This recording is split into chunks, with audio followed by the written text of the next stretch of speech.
No Vale do Paraíba, a gestora empresarial e coach dá dicas valiosas para se adaptar melhor à nossa nova realidade.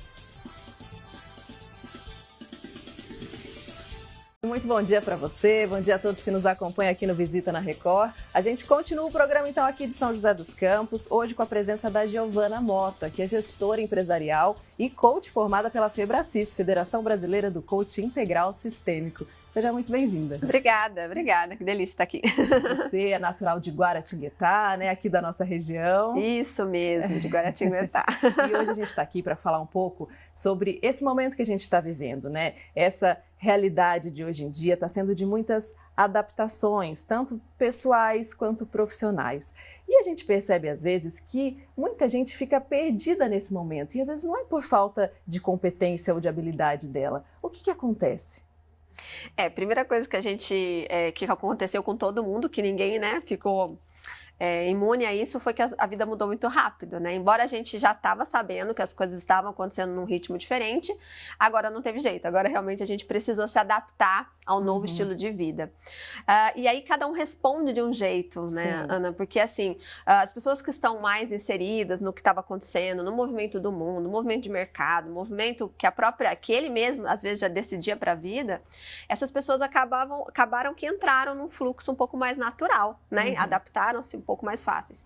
Mas aqueles que ainda não estavam, né, estavam no mundinho, fazendo as coisas naquele ambiente mais quadradinho e tal, essas estão sofrendo um pouco mais, né, com esse movimento. Uma leve pressão. Exatamente, porque foi uma mudança muito drástica, né, para todo mundo. A gente precisou se recolher, a gente precisou se silenciar, querendo ou não, né, e isso para algumas pessoas pode ser um pouco mais natural e para outras não, para outras realmente foi, o mundo freou, e agora o que eu faço, sim, né? Sim. Então, tem alguma dica assim para esse gerenciamento do tempo, né? Que quem teve que levar o seu trabalho para casa ou quem está em casa pensando em o que fazer para conseguir uma renda agora? Eu acho que a primeira coisa que eu sugiro, inclusive para os meus clientes e para todas as pessoas que eu tenho falado é o seguinte: precisa fazer um exame de consciência para entender o que é mais legal para você, não o que é mais correto, ok? Porque o correto nesse momento, até por uma questão, por exemplo, ontem eu vi um artigo que falava do estresse na alimentação, né? As pessoas que acabaram se restringindo na alimentação, de fazer dieta nessa época, talvez não seja o período para fazer isso de uma forma tão drástica. Por quê? Porque a gente precisou passar por uma restrição de outras coisas. Então agora, por exemplo, o que fica mais gostoso para eu fazer? Eu olhar para mim, entender quais são as minhas habilidades mais legais, entender também com bastante autorresponsabilidade, com bastante sinceridade o que é um desafio pessoal para mim e eu tentar adaptar minha vida com essas duas forças e fraquezas. Por quê? Porque vai ter coisa que eu vou ter que me esforçar um pouco mais para fazer e vai ter coisa que eu vou me adaptar com muito mais facilidade. E criar uma rotina para que você, né, aconteça todas as coisas que você quer no dia a dia, até para você descansar, para você aproveitar um tempo que agora você tem com a família, de uma forma saudável, você tendo uma rotina, isso deixa você muito mais tranquilo no seu dia a dia. E aí você foge um pouco dessa pressão que a gente já está vivendo e essa questão de incertezas que também estão acontecendo, né? Porque, querendo ou não, tudo acaba se misturando, né? O profissional com o pessoal, exatamente, o dentro de casa, as adaptações, e às vezes você tem essa sensação de acúmulo de pendências. Exatamente. Existe alguma técnica para isso também, de você priorizar o que é mais importante? Sim. Quando eu falo do coaching, o coaching integral sistêmico, ele tem duas coisas bem interessantes. Primeiro, a questão da inteligência emocional.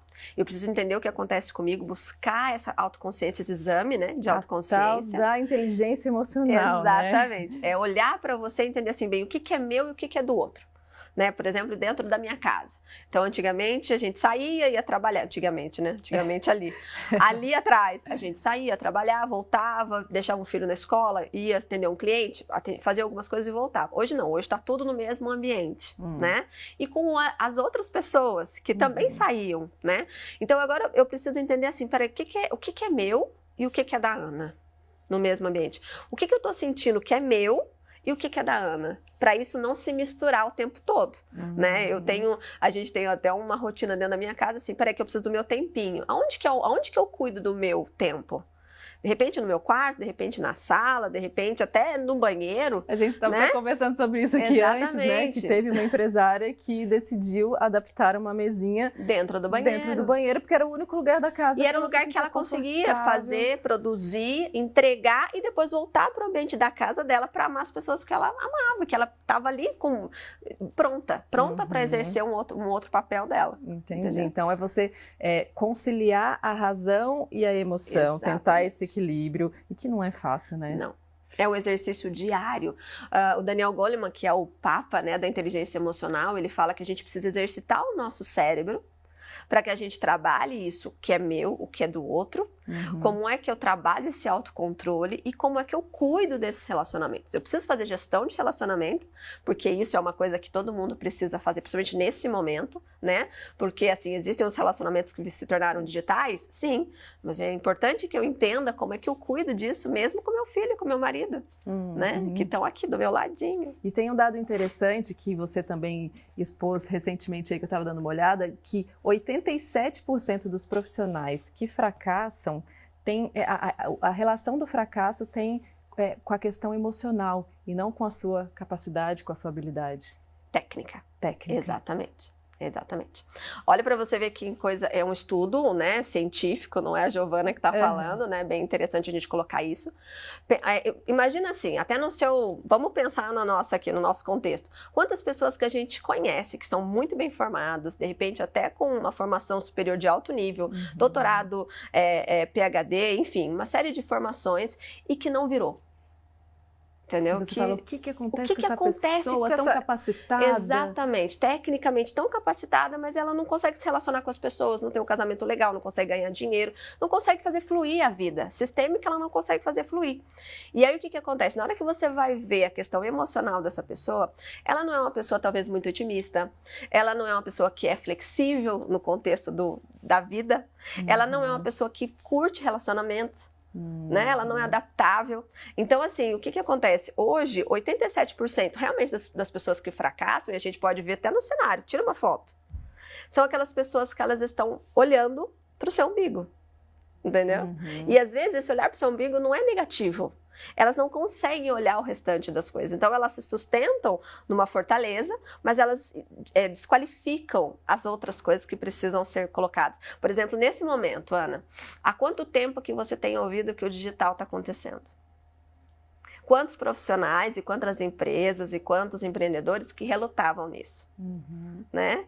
Então, assim, infelizmente, a gestão empresarial, a inteligência emocional, a sua perícia profissional e principalmente o digital, eles precisam fazer fluir para qualquer pessoa que queira ter sucesso ou queira desenvolver algo diferenciado nessa vida. E aí, nessa realidade que a gente está hoje, uma das dicas também que a gente sempre vê é você usar a rede social, né, a parte da internet ao seu favor. Sim. Mas, ao mesmo tempo, isso ali é uma faca de dois gumes, né? Porque a possibilidade de você se distrair na rede social é impressionante. Sim. Também tem um dado disso, não tem? Tem.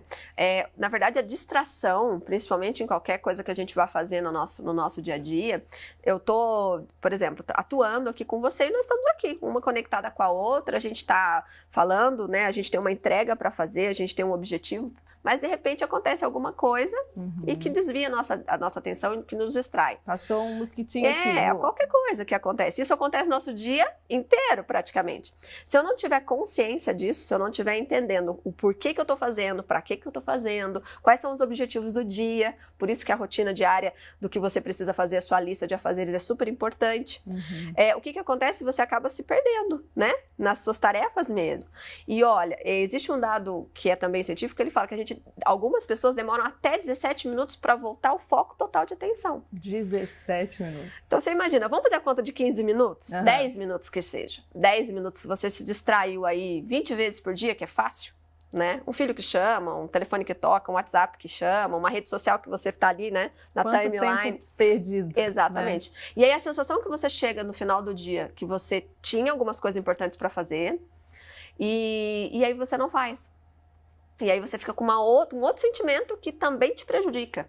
Então, por isso que ter uma rotina, mesmo que seja uma lista simples. Eu acho que essa de dica tarefas aí sempre funciona, né? Sim. A gente listar. É lógico que você vai descobrir o que funciona mais para você e para o seu dia a dia. Sim. Mas lista ali, vai Exatamente. ticando. Eu acho que você vai dando um descanso para sua mente, vai conseguindo equilibrar mais isso, né? E outra coisa que acontece com a lista, Ana, quando a gente tica a lista, risca a lista, feito, a minha sensação de satisfação emocional é fantástica.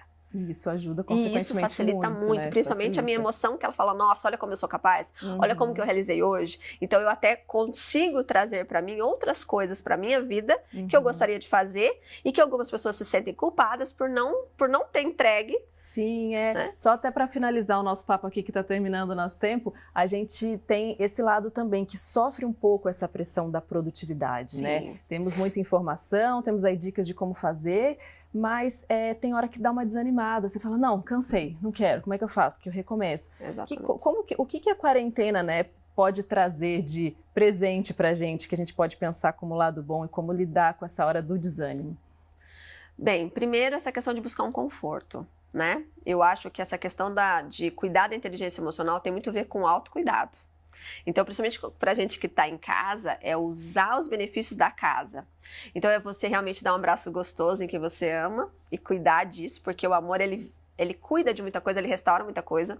Tomar um banho, que para algumas pessoas é extremamente importante, né? A água, ela leva embora a tensão, ela traz um conforto também, e ela traz esse processo de limpeza natural, né? Que a gente tá precisando, que tá todo mundo falando de vírus. Então, quando você toma um banho, isso também ajuda. E a meditação.